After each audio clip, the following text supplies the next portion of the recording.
Hello everyone and welcome to my kitchen this morning. Today we are doing some great meal prep for the week. We are doing pizza pop-ups, we are doing Boston cream pie, and we are also doing a taco hash brown casserole. And guess what?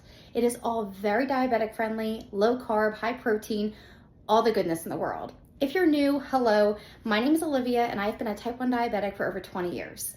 And in that 20 years, I have tried my best to make living with diabetes more enjoyable and more sustainable long term. And one of the ways I do that is my meal prep. So every Saturday or Sunday, I pop onto my channel to share with you guys some of my favorite meal prep recipes. So stick around to the end, that's when I'll be showing you my dessert. And if you're interested in any of the recipes, check my info box, my description box below will have all of the recipes. And before we get into it, please help me out and give this video a big thumbs up. It helps me and my channel grow. So I will see you at the very end, and I hope you guys enjoy all my recipes today. So first of all, my meal prep today, we are doing pizza pop-ups, which are high protein, lower carb. Yes, this is traditional pizza crust I'm making. I make homemade pizza crust that is high in protein. I believe that diabetics should not cut out carbs completely, but you should just incorporate carbs into your diet so they work for you. So today, my pizza pop-ups are 290 calories per serving and 23 grams of protein.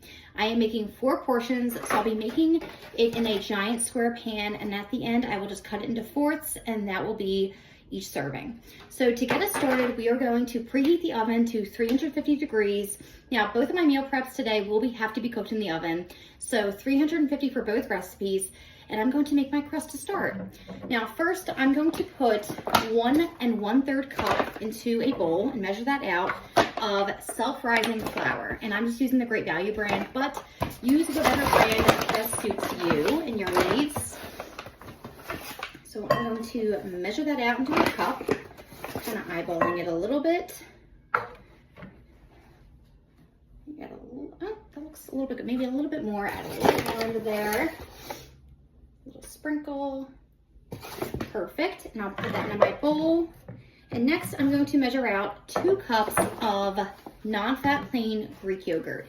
And this is obviously where all the protein is coming from with this recipe. And the perk about using Greek yogurt is you can't taste it in there. All you taste is crust, and it tastes delicious, I will say.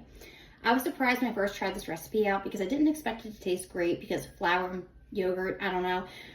But however, 2 cups of yogurt. And like I said, this is making 4 portions. So if you were only using 1 serving, you can absolutely do that. You're just going to want to use half a cup of yogurt and 1/3 cup of flour. So I added that in there like so. And next, I just want to season my flour. I want it to taste like pizza crust, and I'm just going to add in some Italian seasoning. You can add in whatever seasonings you like. I know Trader Joe's has a pizza flavored seasoning. You can add garlic powder, onion powder. I'm just using the Italian seasoning today, and I'm just eyeballing it as I usually do.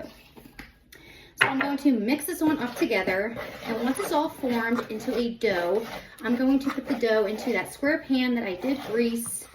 And I'm just going to cook this in my oven for about 15 minutes until the crust is formed and not gooey anymore. And I'll be able to add my toppings.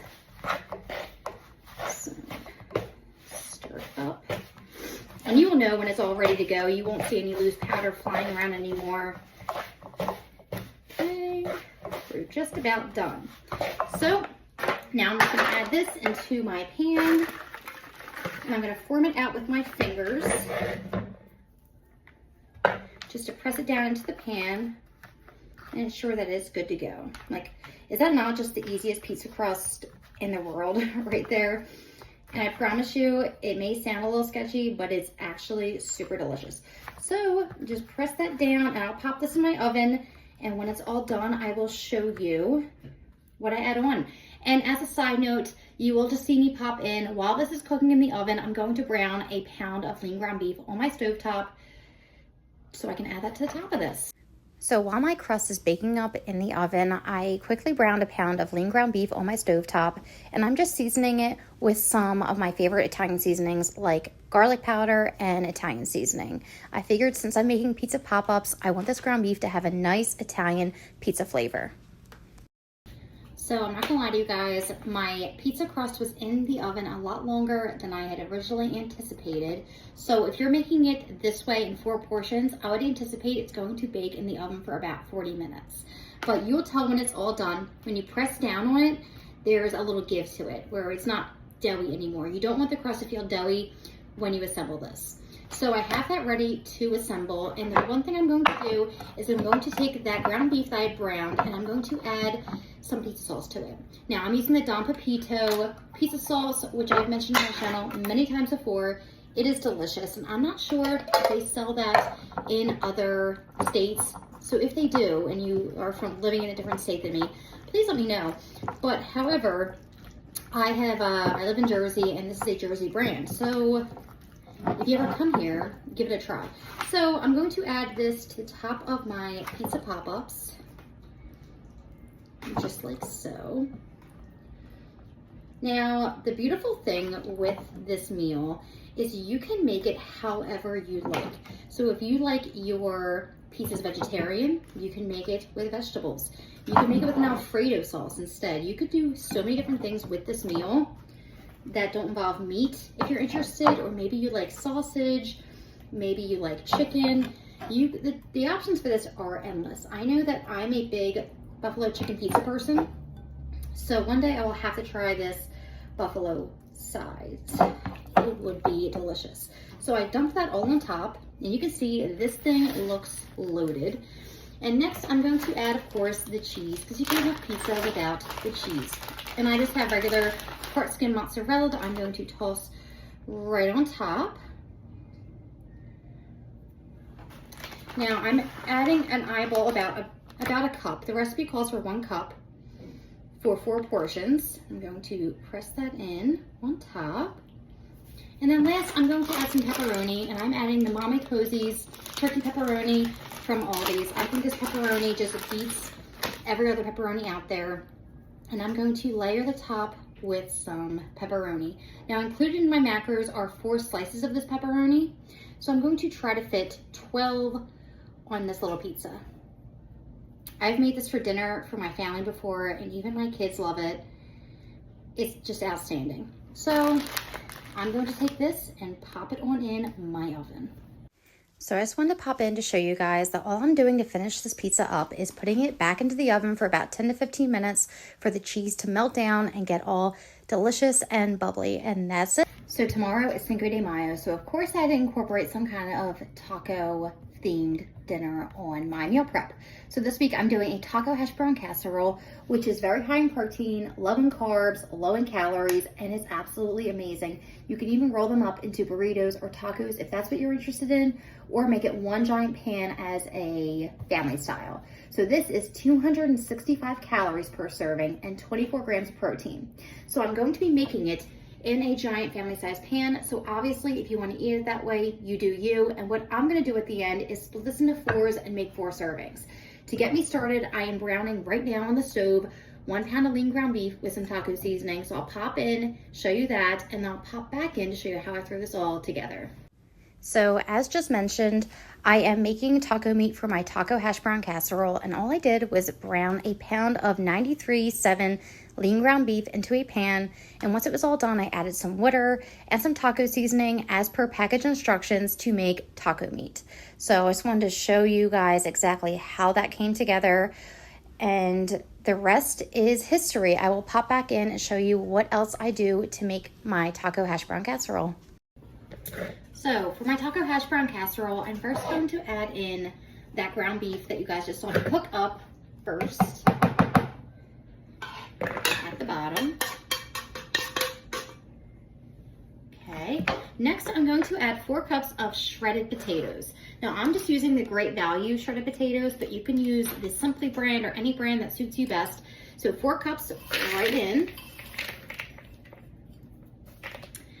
Next, I'm going to add in 1 can of drained Rotel. I'm just using the Great Value brand once again, whatever brand suits you best.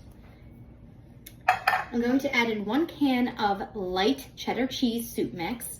Now you could use other soup mixes if you want to do chicken or you want to do mushroom, but I like the cheesy flavor, so I'm using the Campbell's light cheddar cheese. Next, you're going to take apart 4 of the Laughing Cow light cheeses, and you're going to plop them right on in there. I really wish this brand would not, I know they do it out of convenience of portioning out the little triangles, but I really kind of wish that they would have some sort of one that did not do this, where you could literally just like scoop out what you want for recipes instead of having to peel them apart like that. Whatever, it's quick, so not too bad. And then lastly, I'm going to put 1 cup of Greek plain yogurt in there, just like I did my last recipe. So super simple. It's a very creamy taco casserole, needless to say. You can see all of the different things I added into it, but it's so good. Next, you're just going to mix this on up. And this is a recipe even my kids like. It's very family friendly, super yummy and cheesy. I adore it. It's good and really perfect for Cinco de Mayo if you're in a calorie deficit, or if you're looking to watch your calories, your carbs, your protein, high protein. So I greased this dish and I'm going to just dump this on in like so.